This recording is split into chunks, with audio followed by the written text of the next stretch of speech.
Robert Guerrero versus David Peralta. Let me get my mic working real quick. Hold on 1 second, guys. And we are there, and I'm live. Hit that sub button for nightly boxing videos. Calix Boxing here.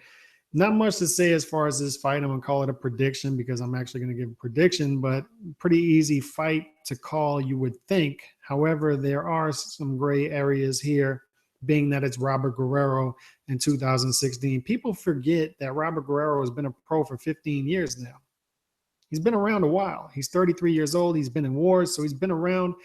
You never know when he's going to get old in the ring. We already know where his ceiling is. You know, he's 2-3 in his last 5 fights since the Berto fight. He lost to Floyd. He won against Kamagai in a very good fight, but close fight. Keith Thurman lost there.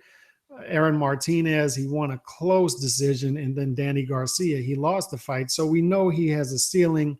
We know that the Robert Guerrero that people thought was actually there 4 or 5 years ago is not the Robert Guerrero that is there in actuality. And he's just not the same fighter at 147 since he moved up that he was in the lower weight classes. Just not the same fighter. Didn't carry much up in weight and doesn't have much of a resume. Too many good wins, if any, at 147. So besides the Berto fight. Robert Guerrero, 33-4-1. I'm looking at my notes here. He's 14th, ranked 14th by BoxRec, so he's right outside of the top 10. This is an important fight for him, one that he shouldn't overlook for several reasons. This fight could step him up and get him a shot at Errol Spence. The reason I say that is I don't think Kell Brook's coming down to 147. Kell Brook might be drinking through or eating through a straw for a year after this fight with Gennady Golovkin, and I don't think he'll be able to make 147 anyway. We'll see as far as that goes. I don't think that fight's going to happen.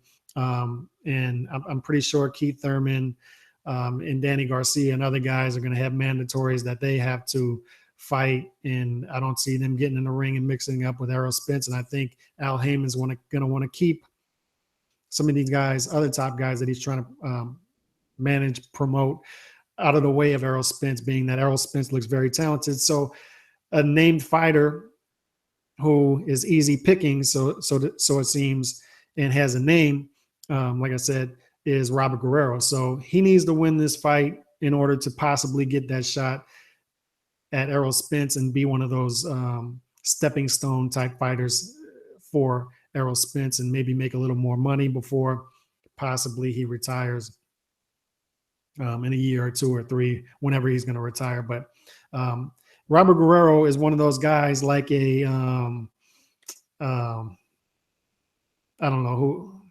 who is it? You know the guy I'm talking about, who type of guys I'm talking about, who gets fights because he's vulnerable, because he's easy to beat, but also he has a name. So he's going to continue to get recycled out there every time a young bull comes up in the ranks that needs a win, a name on his resume.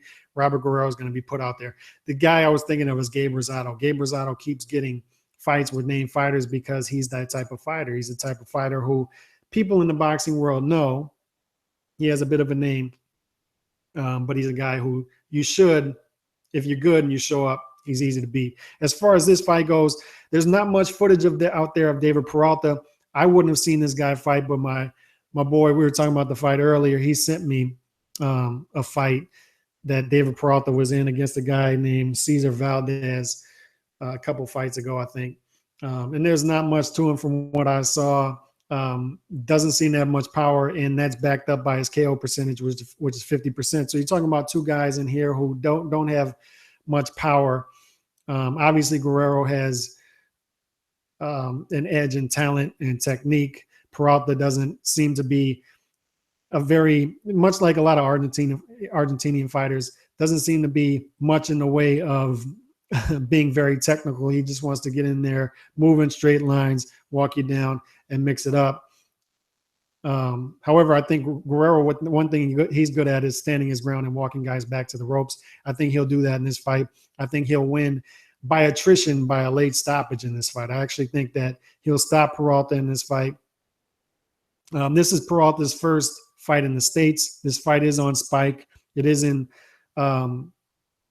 Robert Guerrero's hometown. So this is all set up for Robert Guerrero to look good. He has to look good in this fight to once again get a fight and get more money. So this is all set up for Robert Guerrero. However, like I said, there's gray areas here with Guerrero being old, Guerrero being in wars, and you never know with these guys who just show up. You don't have footage on them, so you don't really know what to expect. These Argentinian cats, these no-name Argentinian cats, man, they seem to come here and give guys problems. Although Peralta isn't, he isn't of the, he doesn't have the depth and the talent of guys like a Matisse or a Maidana and guys like that. But those guys can be tricky, especially if you don't have footage on them, and especially if you don't train well and you're not ready, being that this isn't a big fight for you. But it is in his hometown. I think Guerrero is going to want to look good, and I think he's going to stop him. I think he's going to stop him in this fight, late in this fight, even though he doesn't have much power as well, only a 45% KO percentage. But he's going to want to look good.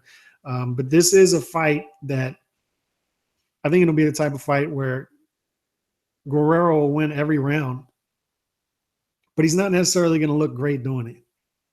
I think this guy could give him problems at times, maybe even cut him, give him some awkward style. And at the same time, Guerrero's winning every round, and then Guerrero's going to come on and the cream is going to rise to the top and he's going to stop this guy late. I think that's the type of fight you're going to have here. And Guerrero will move on to get another named opponent, possibly Errol Spence. Hopefully late in this quarter, because I want to see more of Errol, as much as Errol Spence as possible. So hit me up. Let me know what y'all think about this fight. Have y'all seen any footage of Peralta? There's very little out there. So let me know if y'all got any other footage of him out there, and I'll make sure to check that out. Hit me up. Peace.